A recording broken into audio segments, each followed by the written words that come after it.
न्यायालय के अंदर सभी मीडिया बंधुओं का सबका स्वागत है।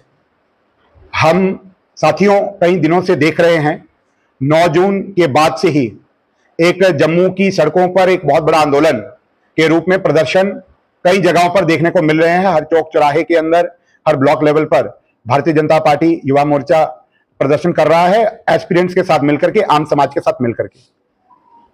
9 जून 2025 को जब जम्मू कश्मीर सरकार द्वारा नोटिफिकेशन निकाली गई नायब तहसीलदार रिक्रूटमेंट के लिए, कई अरसे से, कई सालों से नौजवान तैयारी कर रहे थे और उनको अपेक्षा थी कि इस बार उनको भी मौका मिलेगा। पर 9 जून को उनकी अपेक्षाओं पर पानी फेरने का काम इस सरकार ने किया, जिसमें उन्होंने उर्दू को कंपलसरी कर दिया और 50 नंबर का कंपोनेंट एग्जाम जो मैंडेटरी है। साथियों, ये अगर हम मूल संविधान की स्पिरिट पर जाएं तो जो प्रीएम्बल है, प्रस्तावना है, जो इक्वालिटी ऑफ अपॉर्चुनिटी की बात करती है, ये उसका एक कंप्लीट वायलेशन है। आर्टिकल 16 जो है, जो बोलता है equality of opportunity and in public recruitment, public employment, तो ये उसका भी एक बहुत बड़ा आर्टिकल 16 का भी वायलेशन है। हमारा ये सारे विषय को देखने का जो नजरिया है, ये रीऑर्गेनाइजेशन एक्ट जब 2019 को पारित हुआ, उसी के अंतर्गत स्टेट ऑफिशियल लैंग्वेजेस एक्ट भी पारित हुआ, जिसमें हमारी ऑफिशियल लैंग्वेजेस 5 हो गई: हिंदी, इंग्लिश, डोगरी, कश्मीरी और उर्दू।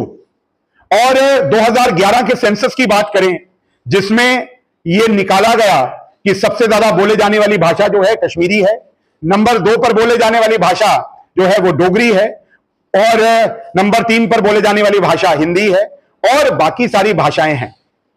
पर ये ऐसा क्यों कि उर्दू को ही कंपलसरी करना, जबकि उस सेंसस में निकल करके आया कि केवल 1.25 करोड़ लोगों में से सिर्फ 19,956 लोग ही उर्दू जानते हैं, बोलते हैं।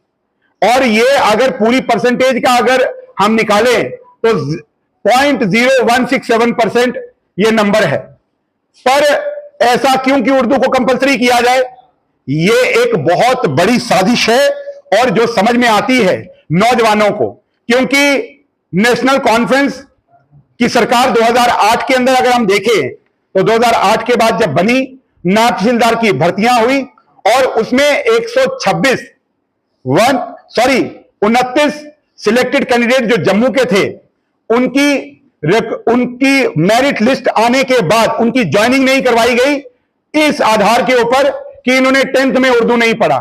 उन्होंने कोर्ट गए और कोर्ट से जाकर के रिलीफ लेकर के आए, बट उसमें 1.5 साल लग गया। 1.5 साल वो सीनियरिटी में पीछे हो गए, और ये डेलिब्रेट एक्ट था नेशनल कॉन्फ्रेंस द्वारा। 2019 में जब नायब तहसीलदार की भर्तियां हुई, उसके अंदर 126 लोगों ने अपीयर हुए, और 126 में से 122 जम्मू से 126 अपीयर हुए, जिसमें से 122 उर्दू में फेल हो गए। ये एक प्रेसिडेंट था, क्योंकि जम्मू खिते के अंदर ना कश्मीरी, ना उर्दू का प्रचलन है, ना बोली जाती है, ना पढ़ी जाती है, और ये जानते हैं। इसीलिए पूरे खिते को इस रिक्रूटमेंट प्रोसेस से बाहर रखने की एक साजिश है, हम बार बार कहते हैं। अगर हम और इन डेप्थ में जाएं तो ये जिस तरीके से ये प्रोसेस चलाया गया, और इस प्रोसेस के अगर इन बेसिस पर जाएं तो हम ये जानते हैं कि उर्दू भी जो रेवेन्यू डिपार्टमेंट में जो इस्तेमाल होती है, वो फारसी के शब्द ज्यादा और उर्दू के शब्द कम है। क्यों आज तक डीमिस्टिफिकेशन नहीं हो पाई उर्दू की?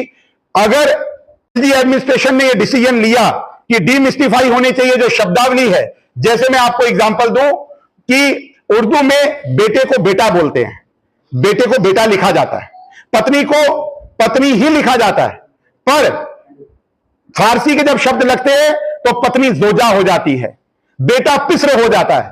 तो इतनी कंप्लेक्सिटी अभी भी उर्दू रेवेन्यू डिपार्टमेंट में बनाए रखने के पीछे एक साजिश है। जब पूरा देश डिजिटाइजेशन की ओर बढ़ रहा है, जब पूरे देश के अंदर एक डिजिटल इंडिया का कैंपेन चल रहा है कि सब चीजें ऑनलाइन होंगी, पर यहां पर आज भी उस चीज को डिमोट करके, और ये जब से सरकार बनी है ये उसको प्रमोशन के बजाय उसको सप्रेस करने की कोशिश कर रही है।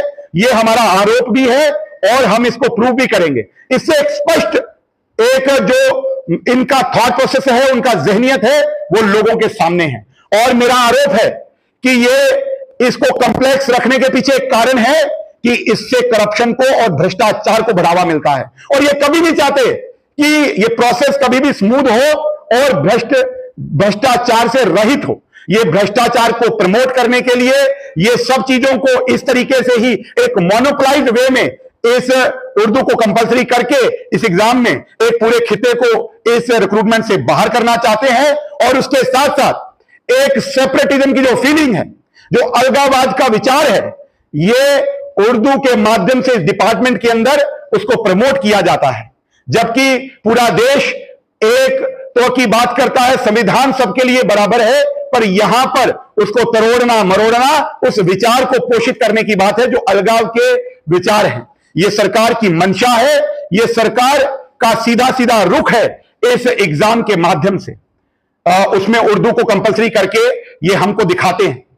साथियों, मैं आपके माध्यम से सभी जन जन तक पहुंचने का प्रयास है कि ये सरकार को भी चेतावनी है कि जिस तरीके से पिछले 12 दिन से लगातार जब से इन्होंने नोटिफिकेशन निकाली है, सड़कों पर नौजवान हैं, प्रोटेस्ट डिमॉन्स्ट्रेशन जगह जगह पर देखने को मिल रहे हैं, और वो गुस्से में हैं कि इस चीज को हम स्वीकार, उर्दू के कंपलसरी होने को हम स्वीकार नहीं करेंगे और इसके विरुद्ध है, क्योंकि ये एक साजिश है। यहां से शुरुआत होती है और इसका अंत हम जानते हैं, क्योंकि 70 साल हमने भोगा है।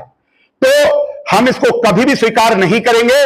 नौजवान सड़कों पर है और नौजवान एक स्पष्ट शब्द में कहता है, और यह अल्टीमेटम है सरकार को, कि इस महीने के अंदर अंदर अगर इस डिसीजन को नहीं वापस लिया गया, आने वाले महीने के अंदर इस प्रोटेस्ट को, इस प्रदर्शनों को आंदोलन बनते समय नहीं लगेगा। और मैं आपके चैनलों के माध्यम से सभी जन सामान्य को, क्योंकि अभी तक एस्पिरेंट सड़कों पर थे और कुछ बुद्धिजीवी हमारे समाज के जो लोग हैं, वो अपना अपना मंतव्य, अपना अपना विचार जो है सोशल मीडिया और प्रेस मीडिया के माध्यम से, प्रिंट मीडिया के माध्यम से आप सबके बीच में रख रहे हैं। मैं सभी धार्मिक और सामाजिक संस्थाओं से आह्वान करता हूं कि आप सब भी बाहर निकल करके इसका प्रतिकार करें, क्योंकि ये एक शुरुआत है इस सरकार की जहनियत की, जो हमको स्वीकार नहीं है और छेड़ने की जरूरत है। और इस सरकार से मैं एक बार अंतिम में यह पूछना चाहता हूं कि ये मुझे सरकार जवाब दे कि तहसीलदार बड़ा या नायब तहसीलदार बड़ा? ये सरकार जवाब दे। एसीआर बड़ा या नायब तहसीलदार बड़ा? ये सरकार जवाब दे। डिप्टी कमिश्नर बड़ा या ये नायब तहसीलदार बड़ा? या ये जवाब दे डिवकॉम बड़ा या नायब तहसीलदार बड़ा? जब ये सारी पोजीशंस के अंदर जब उर्दू मैंडेटरी है, क्योंकि उनके कामकाज में उर्दू लगती है, जब वो लोग परीक्षाओं में उत्तीर्ण होने के बाद अगर उर्दू के एग्जाम को क्वालिफाई कर सकते हैं, तो नौजवान क्यों नहीं कर सकता? उनको सिलेक्शन प्रोसेस के अंदर ही क्यों बाहर करने की साजिश है? जब ऑल इंडिया के कोई व्यक्ति यहां पर जम्मू के अंदर डिप्यूट होता था 2019 से पहले, उसको उर्दू का एग्जाम कंपल्सरी पास करना पड़ता था। जब कोई नौजवान हमारे यहां के आईएएस ऑफिसर बन रहे हैं, जब तमिलनाडु जाते हैं या महाराष्ट्र काडर में जाते हैं, तो वहां पर जो स्टेट ऑफिशियल लैंग्वेजेस होती हैं, उनको उनका एग्जाम पास करना पड़ता है। पर आप उसको पहले दिन से बोलेंगे कि तमिल आएगी तो तुम्हें तमिलनाडु का काडर मिलेगा, तो वो पहले दिन से फेल हो जाएगा। ये एक साजिश है, इसीलिए मैं बार बार कह रहा हूं। इसलिए समाज के बुद्धिजीवी कई अपने मंतव्य, अपने राइटअप और अपने वोकली मीडिया के माध्यम से बार बार रख रहे हैं कि ये सरकार की सोची समझी साजिश है।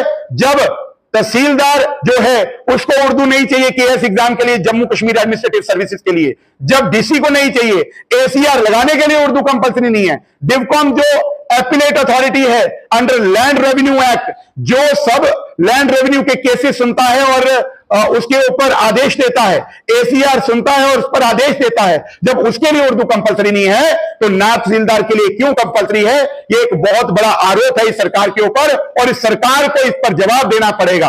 और अगर सरकार ने इस निर्णय को वापस नहीं लिया तो इस महीने के अंदर अंदर इस निर्णय को वापस नहीं लिया तो अगले महीने 1 तारीख से यह आंदोलन एक जन आंदोलन का स्वरूप लेगा और उसकी जिम्मेवारी सरकार होगी।